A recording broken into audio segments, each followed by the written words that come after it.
When I first tried ChatGPT, I had no idea what I was doing. I was literally putting in a single sentence with no context, no instructions, no information on the output that I needed. And in most cases, I was getting this kind of long essay form with loads of information. And it was so frustrating.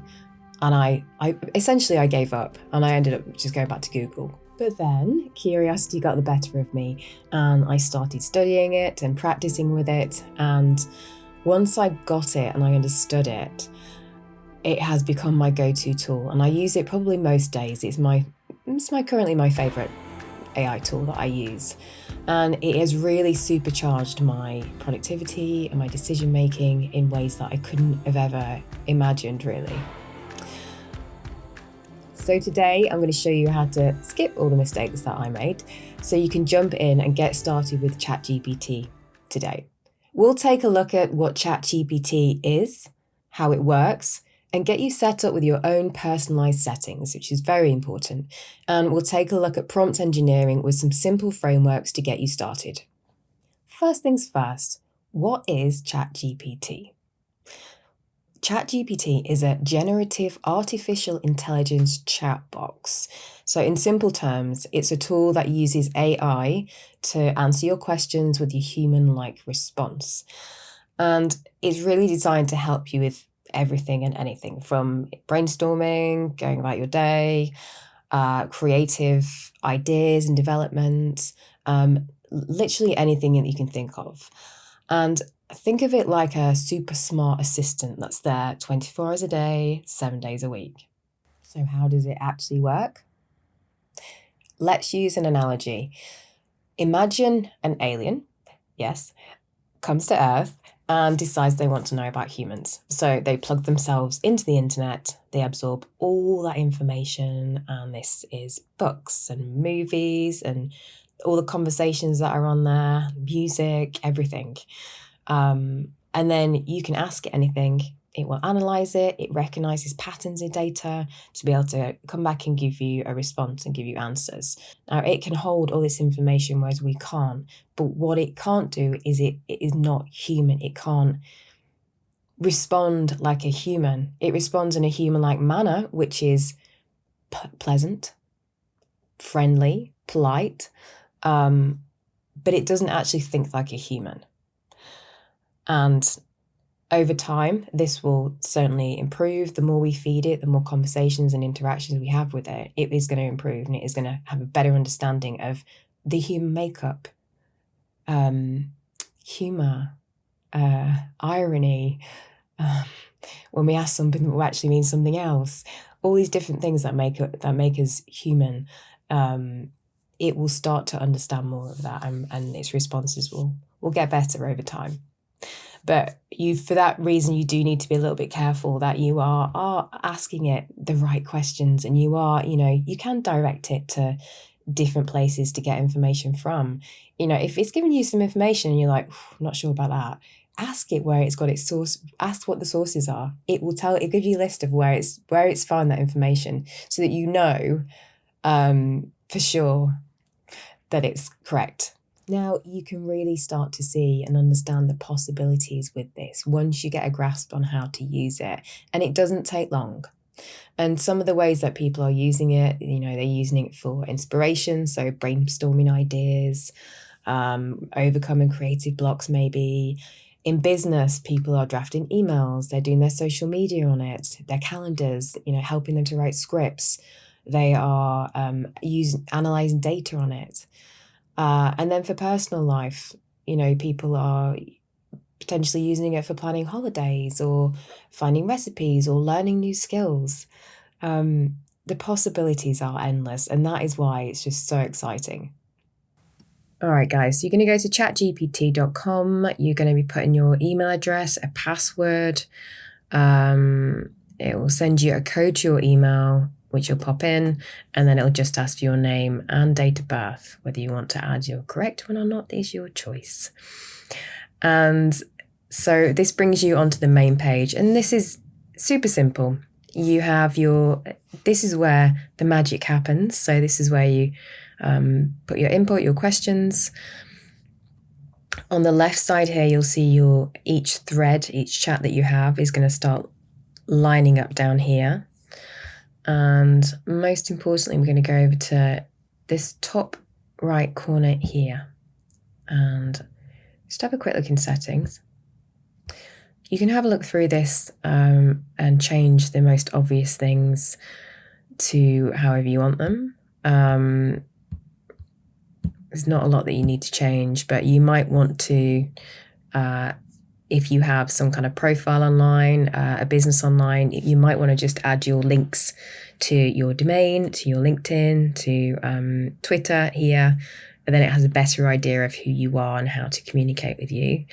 It connects to apps as well. So on here you have Google Drive, OneDrive, you can connect it to yours, and then you can upload, whether it's for data analysis or whether it's Word documents for different reasons.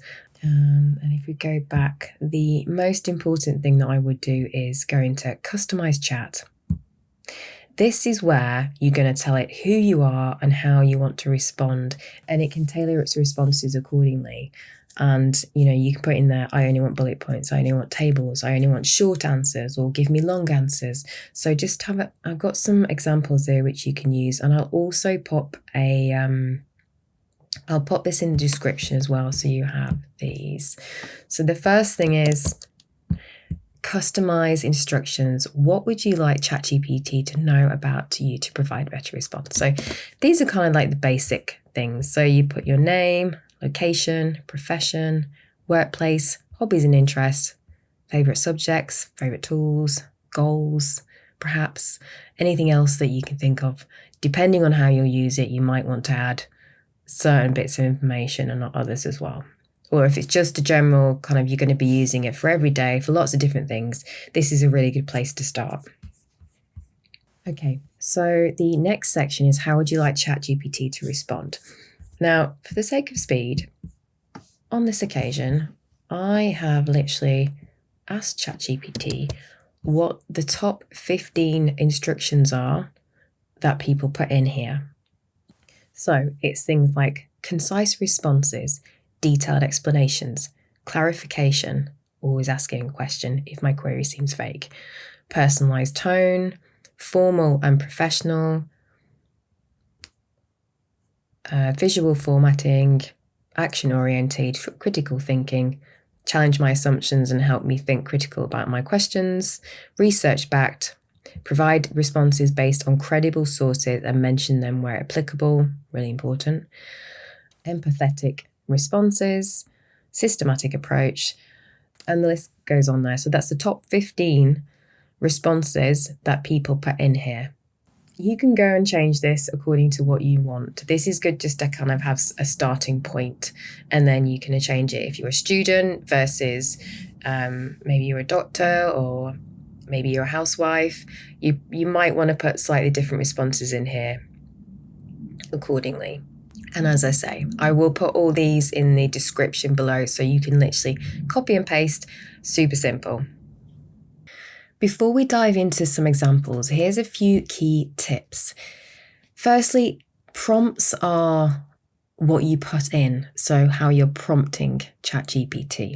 You'll hear frameworks, and this is how you frame your prompts, and they're like cheat codes for getting really great answers. So it can be as simple as a list framework. Give me 5 tips for improving productivity.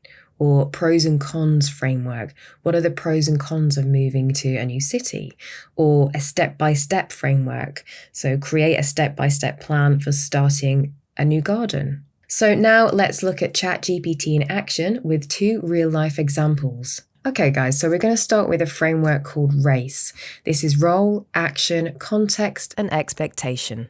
So we specify the role, we mention the action needed, we provide background information and describe our outcome. So we are going to plan a holiday, and I'm going to start with, I've got some pre-written bits here. So the role is we're going to act as a travel agent, and then we enter down if you press shift and enter. Action. We want to plan a 3-week holiday to Asia in March for a couple with a budget of around £2,000 each. Very nice. The context. I'm a 28-year-old male traveling with my girlfriend. My girlfriend prefers holidays where she can rest and enjoy nature, whereas I enjoy exploring culture and expanding my horizons. So we need to find a holiday that balances both. We are open to traveling to 2 or 3 locations. And the explanation. We need to decide the locations, the flight, and the hotels. Okay, let's see what happens. Okay, here we go. So this is good. We are getting categories. We're getting lists here, numbered lists, which is really helpful. So it suggested Bali, Japan, Kyoto and Osaka, Vietnam. It's explained why, suggested the duration, so 7 days in each.